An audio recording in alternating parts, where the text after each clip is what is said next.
A Tale of Two Cities by Charles Dickens. Book the Third, The Track of a Storm. Chapter 10. The Substance of the Shadow.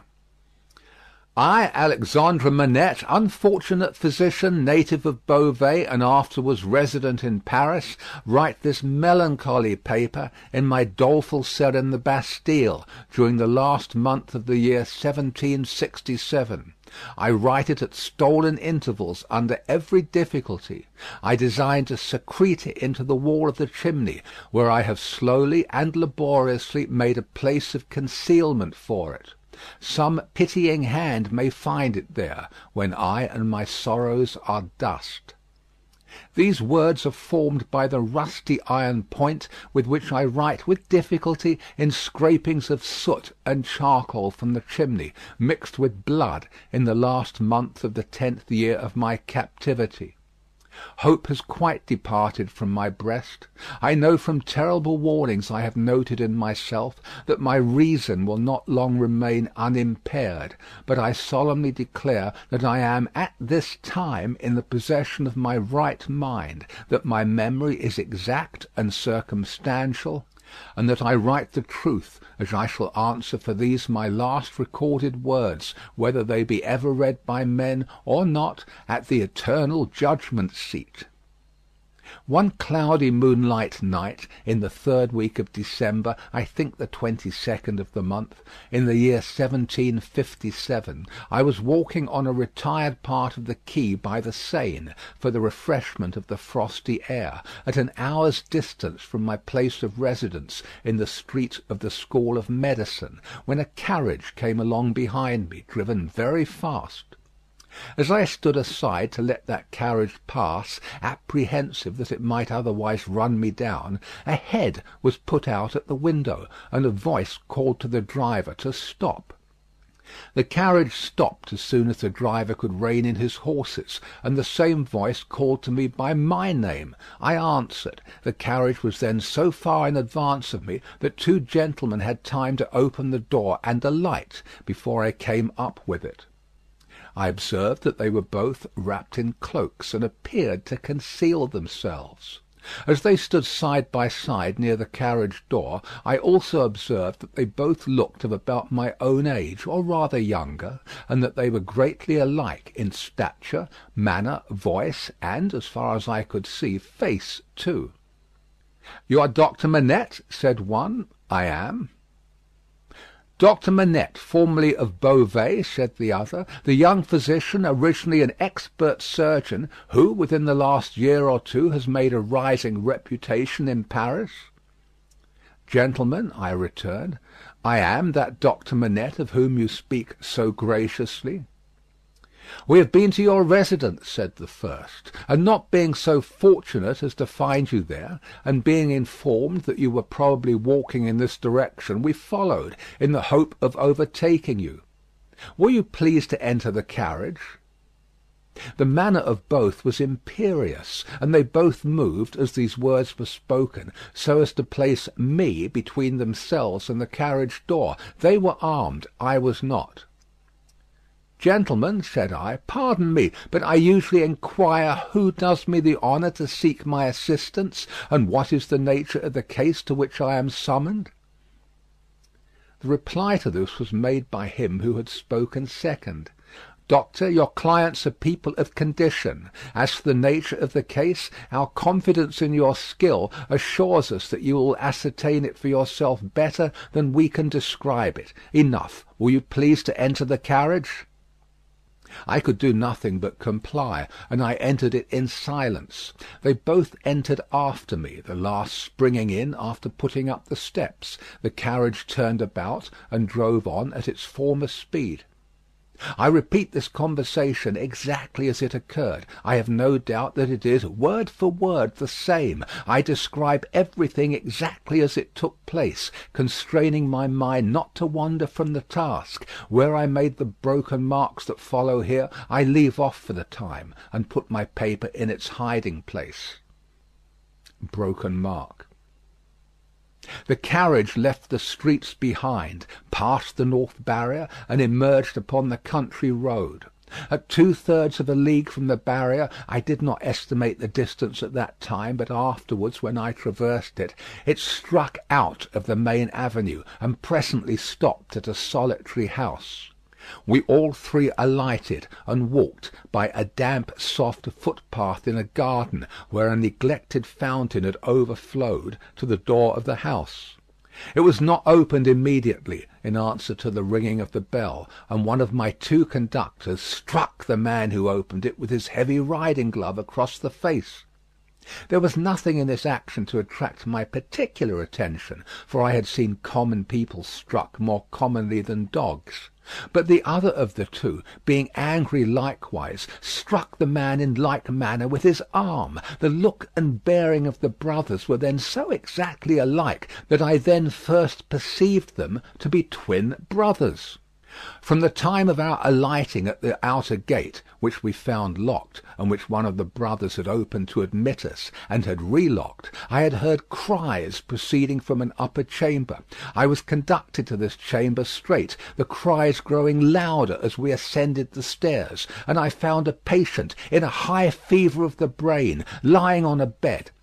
The patient was a woman of great beauty and young, assuredly not much past 20. Her hair was torn and ragged, and her arms were bound to her sides with sashes and handkerchiefs. I noticed that these bonds were all portions of a gentleman's dress. On one of them, which was a fringed scarf for a dress of ceremony, I saw the armorial bearings of a noble and the letter E. I saw this within the first minute of my contemplation of the patient, for, in her restless strivings, she had turned over on her face on the edge of the bed, had drawn the end of the scarf into her mouth, and was in danger of suffocation. My first act was to put out my hand to relieve her breathing, and, in moving the scarf aside, the embroidery in the corner caught my sight. I turned her gently over, placed my hands upon her breast to calm her and keep her down, and looked into her face. Her eyes were dilated and wild, and she constantly uttered piercing shrieks, and repeated the words, "My husband, my father, and my brother," and then counted up to 12, and said, "Hush!" For an instant, and no more, she would pause to listen, and then the piercing shrieks would begin again, and she would repeat the cry, "My husband, my father, and my brother," and would count up to 12, and say, "Hush!" There was no variation in the order or the manner. There was no cessation, but the regular moment's pause in the utterance of these sounds. "How long," I asked, "has this lasted?" To distinguish the brothers I will call them the elder and the younger. By the elder I mean him who exercised the most authority. It was the elder who replied, "Since about this hour last night." "She has a husband, a father, and a brother?" "A brother." "I do not address her brother?" He answered with great contempt, "No." "She has some recent association with the number 12?" The younger brother impatiently rejoined, "With 12 o'clock?" "See, gentlemen," said I, still keeping my hands upon her breast, "how useless I am, as you have brought me. If I had known what I was coming to see, I could have come provided. As it is, time must be lost. There are no medicines to be obtained in this lonely place." The elder brother looked to the younger, who said haughtily, "There's a case of medicines here," and brought it from a closet and put it on the table. Broken mark. I opened some of the bottles, smelt them, and put the stoppers to my lips. If I had wanted to use anything save narcotic medicines that were poisons in themselves, I would not have administered any of those.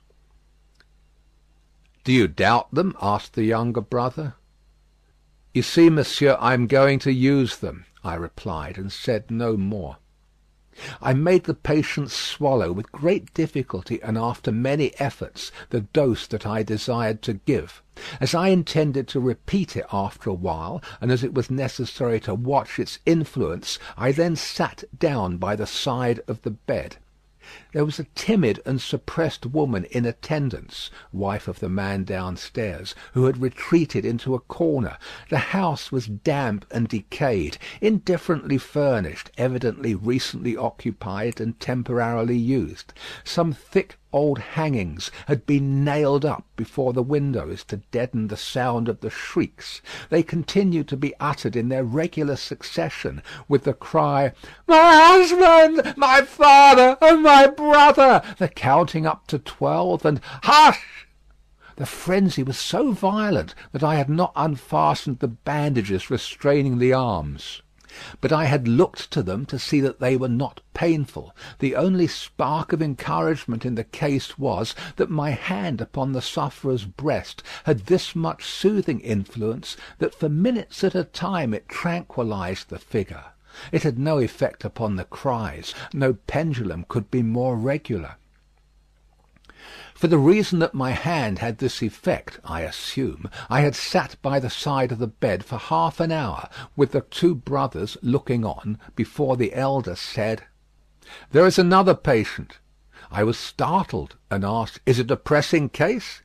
"You had better see," he carelessly answered, and took up a light. Broken mark. The other patient lay in a back room across a second staircase, which was a species of loft over a stable. There was a low plastered ceiling to a part of it, the rest was open to the ridge of the tiled roof, and there were beams across.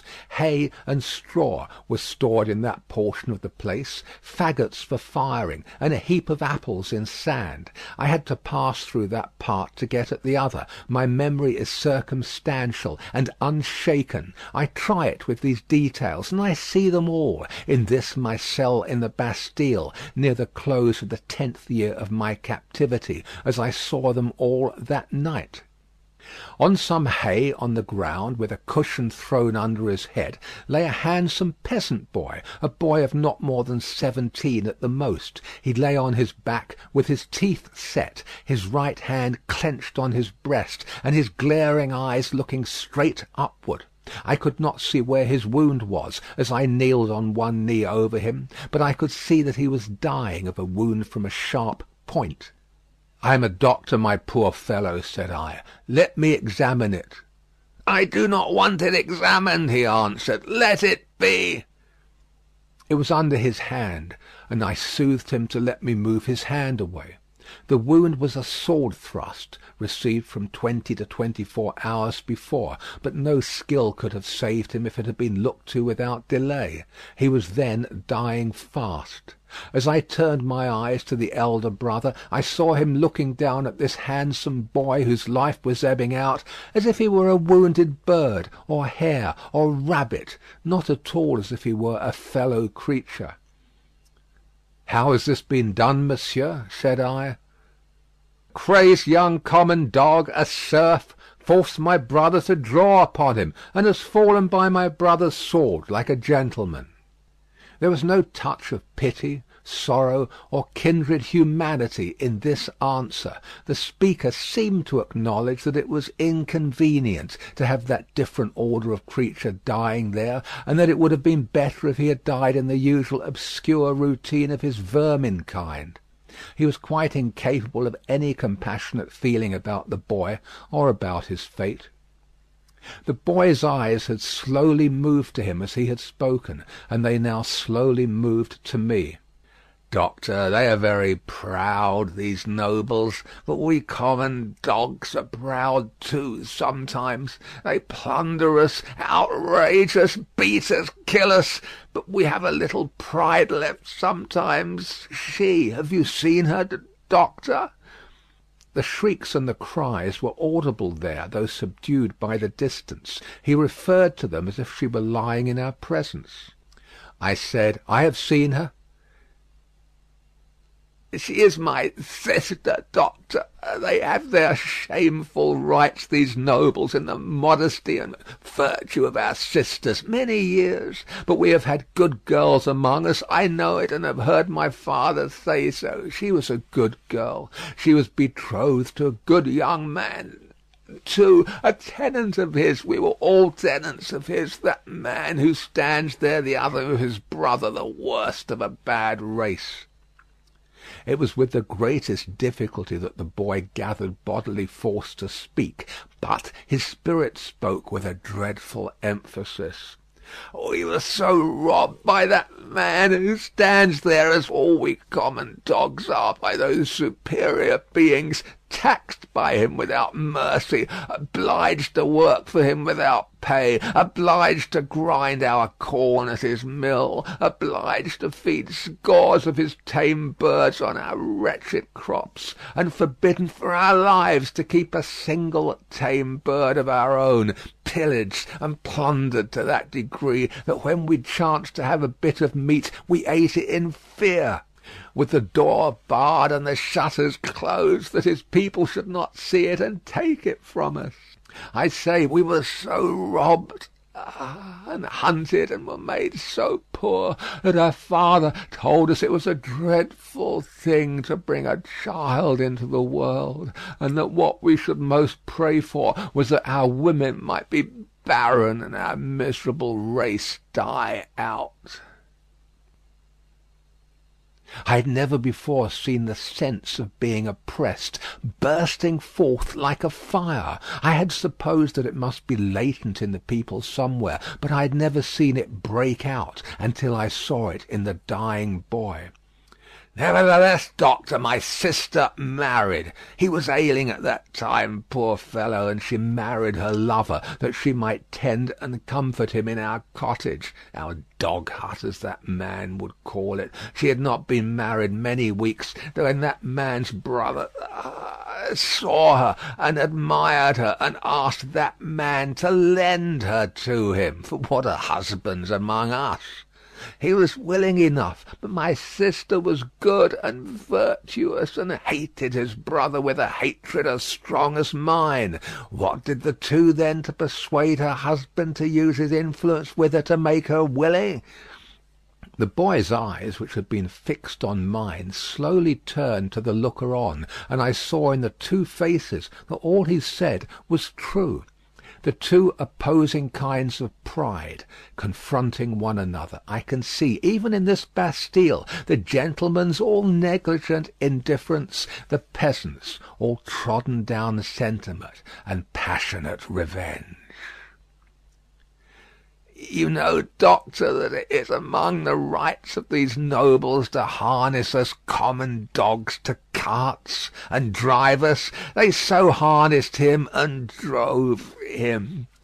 You know that it is among their rights to keep us in their grounds all night, quieting the frogs, in order that their noble sleep may not be disturbed. They kept him out in the unwholesome mists at night, and ordered him back into his harness in the day. But he was not persuaded. No, taken out of harness one day at noon to feed, if he could find food, he sobbed 12 times, once for every stroke of the bell, and died on her bosom. Nothing human could have held life in the boy but his determination to tell all that was wrong. He forced back the gathering shadows of death as he forced his clenched right hand to remain clenched and to cover his wound. Then, with that man's permission, and even with his aid, his brother took her away. In spite of what I know, she must have told his brother, and what that is will not be long unknown to you, doctor. If it is now, his brother took her away for his pleasure and diversion for a little while. I saw her pass me on the road. When I took the tidings home, our father's heart burst. He never spoke one of the words that filled it. I took my young sister, for I have another, to a place beyond the reach of this man, and where at least she will never be his vassal. Then I tracked the brother here, and last night climbed in, a common dog, but sword in hand. Where is the loft window? It was somewhere here. The room was darkening to his sight, the world was narrowing around him. I glanced about me and saw that the hay and straw were trampled over the floor, as if there had been a struggle. She heard me and ran in. I told her not to come near us till he was dead.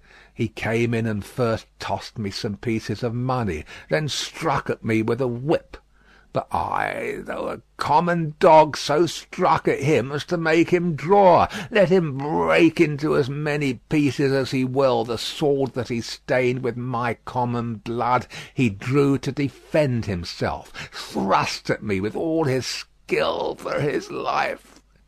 My glance had fallen, but a few moments before, on the fragments of a broken sword lying among the hay. That weapon was a gentleman's. In another place lay an old sword that seemed to have been a soldier's. "Now lift me up, doctor, lift me up. Where is he?" "He is not here," I said, supporting the boy, and thinking that he referred to the brother. "He, proud as these nobles are, he is afraid to see me. Where is the man who was here? Turn my face to him." I did so, raising the boy's head against my knee. But, invested for the moment with extraordinary power, he raised himself completely, obliging me to rise too, or I could not have still supported him.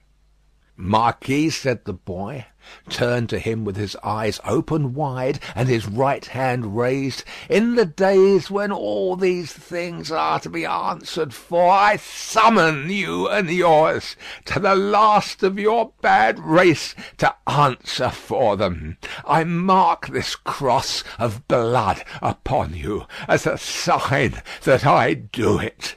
In the days when all these things are to be answered for, I summon your brother, the worst of the bad race, to answer for them separately. I mark this cross of blood upon him as a sign that I do it." Twice he put his hand to the wound in his breast, and with his forefinger drew a cross in the air. He stood for an instant with the finger yet raised, and as it dropped, he dropped with it, and I laid him down dead. Broken mark. When I returned to the bedside of the young woman, I found her raving in precisely the same order of continuity. I knew that this might last for many hours, and that it would probably end in the silence of the grave.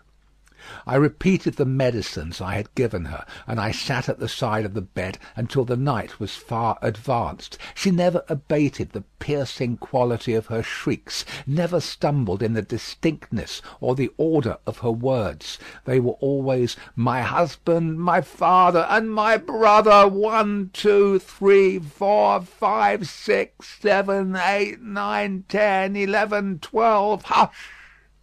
This lasted 26 hours from the time when I first saw her. I had come and gone twice, and was again sitting by her, when she began to falter. I did what little could be done to assist that opportunity, and by she sank into a lethargy, and lay like the dead.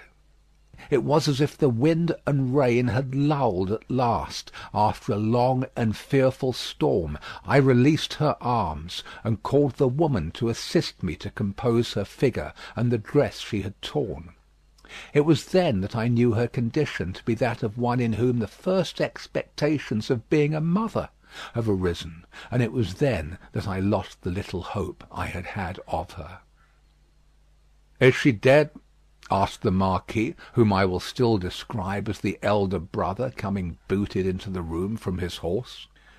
"Not dead," said I, "but like to die." "What strength there is in these common bodies," he said, looking down at her with some curiosity. "There is prodigious strength," I answered him, "in sorrow and despair."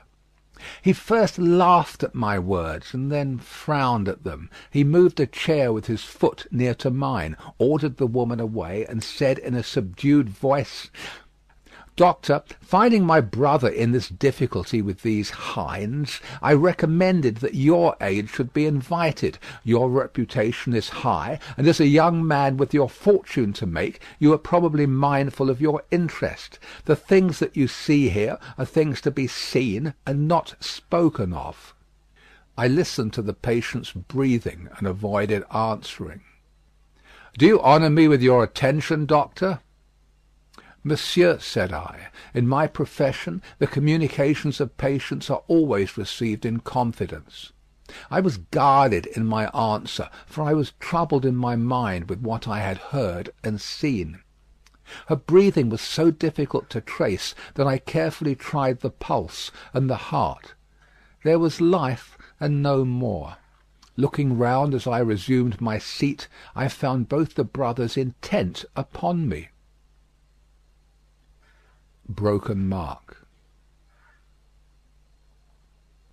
I write with so much difficulty, the cold is so severe, I am so fearful of being detected and consigned to an underground cell and total darkness, that I must abridge this narrative. There is no confusion or failure in my memory. It can recall and could detail every word that was ever spoken between me and those brothers. She lingered for a week. Towards the last I could understand some few syllables that she said to me by placing my ear close to her lips. She asked me where she was, and I told her; who I was, and I told her. It was in vain that I asked her for her family name. She faintly shook her head upon the pillow, and kept her secret as the boy had done. I had no opportunity of asking her any question until I had told the brothers she was sinking fast and could not live another day. Until then, though no one was ever presented to her consciousness save the woman and myself, one or other of them had always jealously sat behind the curtain at the head of the bed when I was there.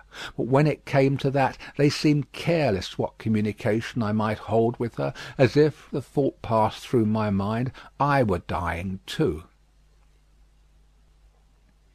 I always observed that their pride bitterly resented the younger brothers, as I call him, having crossed swords with a peasant, and that peasant a boy. The only consideration that appeared to affect the mind of either of them was the consideration that this was highly degrading to the family, and was ridiculous. As often as I caught the younger brother's eyes, their expression reminded me that he disliked me deeply for knowing what I knew from the boy.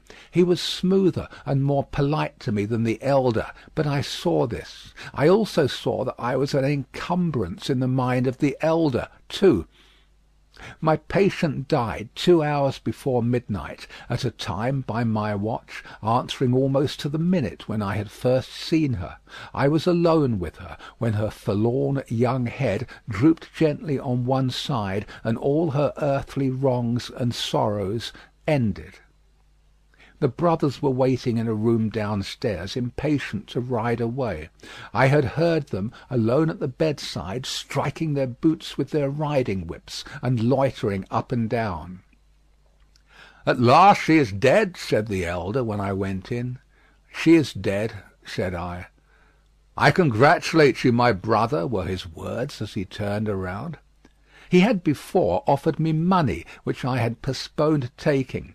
He now gave me a rouleau of gold. I took it from his hand, but laid it on the table. I had considered the question, and had resolved to accept nothing. "Pray excuse me," said I. "Under the circumstances, no." They exchanged looks, but bent their heads to me as I bent mine to them, and we parted without another word on either side. Broken mark. I am weary, weary, weary, worn down by misery. I cannot read what I have written with this gaunt hand. Early in the morning the rouleau of gold was left at my door in a little box with my name on the outside. From the first I had anxiously considered what I ought to do. I decided that day to write privately to the minister, stating the nature of the two cases to which I had been summoned, and the place to which I had gone, in effect stating all the circumstances. I knew what court influence was, and what the immunity of the nobles were, and I expected that the matter would never be heard of. But I wished to relieve my own mind. I had kept the matter a profound secret, even from my wife, and this, too, I resolved to state in my letter. I had no apprehension whatever of my real danger, but I was conscious that there might be danger for others, if others were compromised by possessing the knowledge that I possessed. I was much engaged that day, and could not complete my letter that night. I rose long before my usual time next morning to finish it.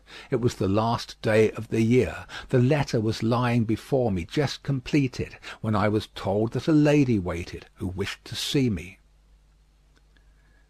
Broken Mark.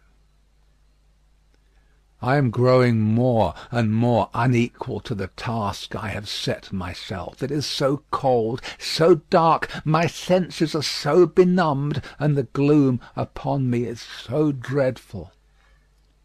The lady was young, engaging, and handsome, but not marked for long life. She was in great agitation. She presented herself to me as the wife of the Marquis Saint Evremond. I connected the title by which the boy had addressed the elder brother with the initial letter embroidered on the scarf, and had no difficulty in arriving at the conclusion that I had seen that nobleman very lately. My memory is still accurate, but I cannot write the words of our conversation. I suspect that I am watched more closely than I was, and I know not at what times I may be watched. She had in part suspected and in part discovered the main facts of the cruel story of her husband's share in it and my being resorted to. She did not know that the girl was dead. Her hope had been, she said in great distress, to show her in secret a woman's sympathy. Her hope had been to avert the wrath of heaven from a house that had long been hateful to the suffering many. She had reasons for believing that there was a young sister living, and her greatest desire was to help that sister. I could tell her nothing but that there was such a sister. Beyond that I knew nothing. Her inducement to come to me, relying on my confidence, had been the hope that I could tell her the name and place of abode, whereas to this wretched hour I am ignorant of both. Broken Mark. These scraps of paper fail me. One was taken from me with a warning yesterday. I must finish my record to-day. She was a good, compassionate lady, and not happy in her marriage. How could she be? The brother distrusted and disliked her, and his influence was all opposed to her. She stood in dread of him, and in dread of her husband too. When I handed her down to the door, there was a child, a pretty boy from 2 to 3 years old, in her carriage. "For his sake, doctor," she said, pointing to him in tears, "I would do all I can to make what poor amends I can. He will never prosper in his inheritance otherwise. I have a presentiment that if no other innocent atonement is made for this, it will one day be required of him. What I have left to call my own, it is little beyond the worth of a few jewels. I will make it the first charge of his life to bestow, with the compassion and lamenting of his dead mother, on this injured family, if the sister can be discovered." She kissed the boy, and said, caressing him, "It is for thine own dear sake. Thou wilt be faithful, little Charles?" The child answered her bravely, "Yes." I kissed her hand, and she took him in her arms and went away caressing him. I never saw her more. As she had mentioned her husband's name in the faith that I knew it, I added no mention of it to my letter. I sealed my letter, and, not trusting it out of my own hands, delivered it myself that day. That night, the last night of the year, towards 9 o'clock, a man in a black dress rang at my gate, demanding to see me, and softly followed my servant, Ernest Defarge, a youth, upstairs. When my servant came into the room where I sat with my wife, "Oh, my wife, beloved of my heart, my fair young English wife," we saw the man, who was supposed to be at the gate, standing silent behind him. "An urgent case in the Rue Saint Honoré," he said. It would not detain me. He had a coach in waiting. It brought me here. It brought me to my grave. When I was clear of the house, a black muffler was drawn tightly over my mouth from behind, and my arms were pinioned. The two brothers crossed the road from a dark corner, and identified me with a single gesture. The Marquis took from his pocket the letter I had written, showed it me, burnt it in the light of a lantern that was held, and extinguished the ashes with his foot. Not a word was spoken. I was brought here. I was brought to my living grave. If it had pleased God to put it in the hard heart of either of the brothers in all these frightful years to grant me any tidings of my dearest wife, so much as to let me know by a word whether alive or dead, I might have thought that he had not quite abandoned them. But now I believe that the mark of the red cross is fatal to them, and that they have no part in his mercies. And them and their descendants, to the last of their race, I, Alexandre Manette, unhappy prisoner, do this last night of the year 1767, in my unbearable agony, denounce, to the times when all these things shall be answered for. I denounce them to heaven and to earth. A terrible sound arose when the reading of this document was done, a sound of craving and eagerness that had nothing articulate in it but blood. The narrative called up the most revengeful passions of the time, and there was not a head in the nation but must have dropped before it.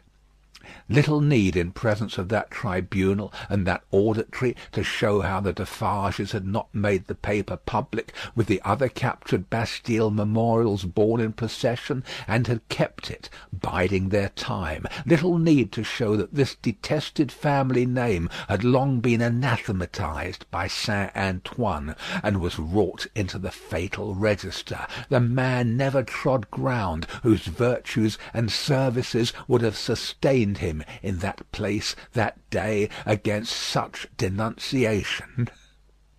And all the worse for the doomed man that the denouncer was a well-known citizen, his own attached friend, the father of his wife.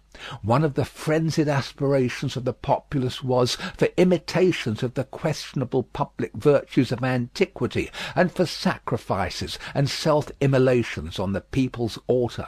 Therefore, when the President said, else had his own head quivered on his shoulders, that the good physician of the Republic would deserve better still of the Republic by rooting out an obnoxious family of aristocrats, and would doubtless feel a sacred glow and joy in making his daughter a widow and her child an orphan, there was wild excitement, patriotic fervour, not a touch of human sympathy. "Much influence around him has that doctor," murmured Madame Defarge, smiling to the Vengeance. "Save him now, my doctor, save him."